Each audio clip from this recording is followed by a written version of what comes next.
Hey, what's going on, guys? It's Mw2 here.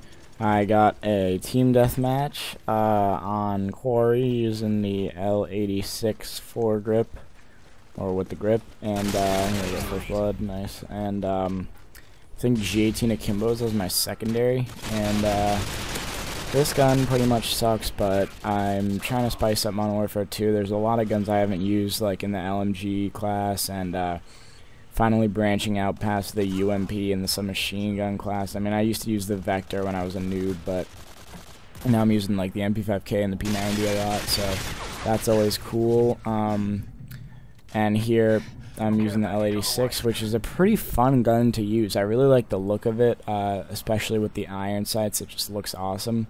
So if you haven't tried out this gun, or if you haven't tried out any guns, if there's any gun you haven't tried out this late in the game, you know, where stats don't really matter, people don't really care about anything, you definitely want to try it.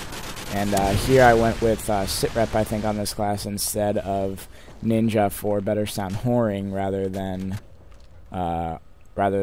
you know, good sound whoring and people not being able to sound whore me, because my objective of this team deathmatch was not to rush, and it was to kind of camp it up, and so people weren't gonna have to hear my footsteps too much. But if you're rushing, you definitely always want to go with Ninja no matter what. And there's already 3 people on the other team here. 3 rage quit it, I guess, even though there was no real reason to. People keep leaving games.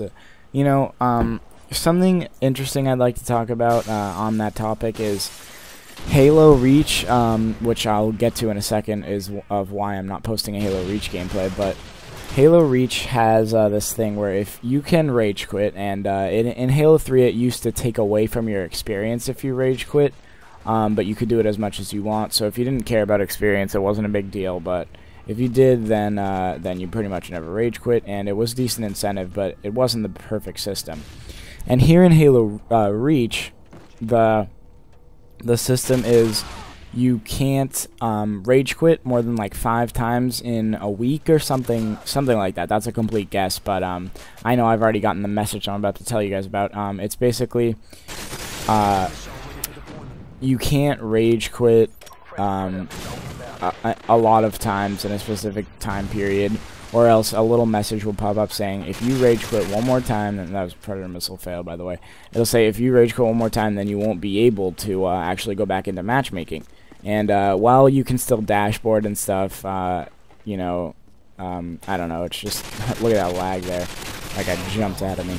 But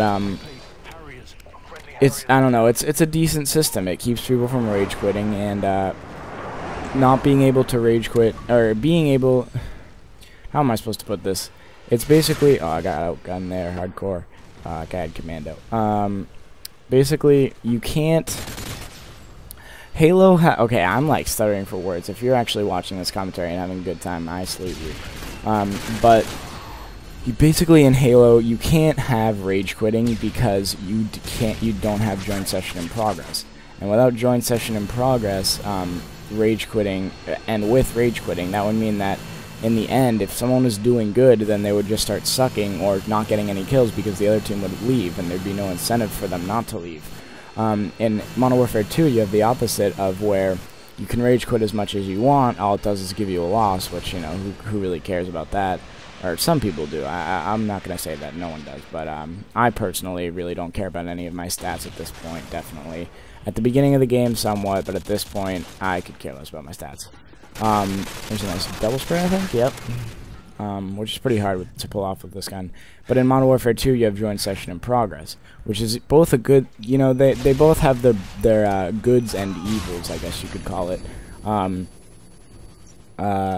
don't know. I definitely don't like when people rage quit against me in Modern Warfare 2, but I definitely like having the option of rage quitting, so I guess you could call me a, what's that word I'm looking for when... Well, I'm such at a loss of words. What's that word where... A hypocrite. Wow, I can't believe I just forgot hypocrite. Anyway, here I'm like in their spawn with this LMG, so I'm trying to camp it up. Back here behind these tires, this is a high traffic building a lot of the time. So back here by these tires, especially with the silencer, can be super deadly, so you definitely should try that out sometime. And once I get my pred, I think I just try to make a run for it, because once, oh, maybe not, maybe I'll just go back behind these tires, because literally no one checks for you there. It's such a good spot. You can overview the entire building. Another thing I do in my pred there is I notice that a guy actually comes in here, and I knew that I couldn't get him with my pred, so I just went for the available guy. But then I was looking for the guy in there, because what you want to do with your pred is it's basically like a 2-second radar, and you want to kind of remember where all those red dots were, and try to go for the ones that you know you have the vantage point on. And as you can see, I'm just standing behind this tire, picking kids off, or some people don't like when people call them kids, but picking people off as they come, because no one really looks near the tire. But now I know that I've overstayed my welcome, as Woody likes to say, so I got out of there, especially since my Harriers are up at doing some damage, and I'm hoping to get my next kill streak, which I'm not sure. This is an old game, so I don't know what my next kill streak was, but I'm pretty sure it was Chopper Gunner. Anyway, why this game is not Reach. If you guys are like me, and you've been playing Call of Duty, you know, since Modern Warfare 2 came out, or since COD 4 came out, and you're a Call of Duty person, most of you gave Reach a try. And, you know, it's a fun game. It has much less balance issues, much less things wrong with the game, and much less community support. But on top of all that, it's just not COD. It doesn't give you that sense, and that, you know, you're not as good at it. You have to work hard to be good at it, and it's just like annoyingly not as fun. When I play it, even when I do really good in Reach, I'm not having as much fun as when I'm playing Call of Duty. And that's simply just because of the way the game mechanics work. It's just more fun for me to play Call of Duty, and this is an old game before Reach even came out, but I am playing Call of Duty a lot. And basically the way I look at it is, when I play Reach, I miss Call of Duty. I want to play Call of Duty again. Oh, and here there's actually an AC-130. I miss Call of Duty and want to play it again. And when Black Ops comes out, you'll be betting your ass I'll be playing that a shitload.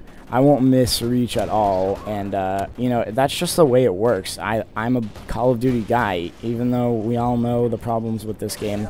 It still far outshines every other game on the Xbox 360, in my opinion. That's not to say Reach is a bad game. It's an absolutely terrific game, and I will be playing it a lot more. But I'm definitely going to kind of bridge the gap between the two games here for my videos and for just my my entertainment of playing the games. I'm definitely going to both play them kind of equally, instead of having one be my dominant game, even though Reach just came out. But what do you guys want to see? Are you guys Call of Duty people like me, or are you hardcore Halo people like most of the people actually at my school? What do you guys want to see from me? Do you guys want me to alternate between Reach and Halo each video? I'm not sure what you guys want, but there I ended that with a drop shot final kill cam. I'm not really sure. 25 and 2, or maybe there was no kill cam. Anyway, bye.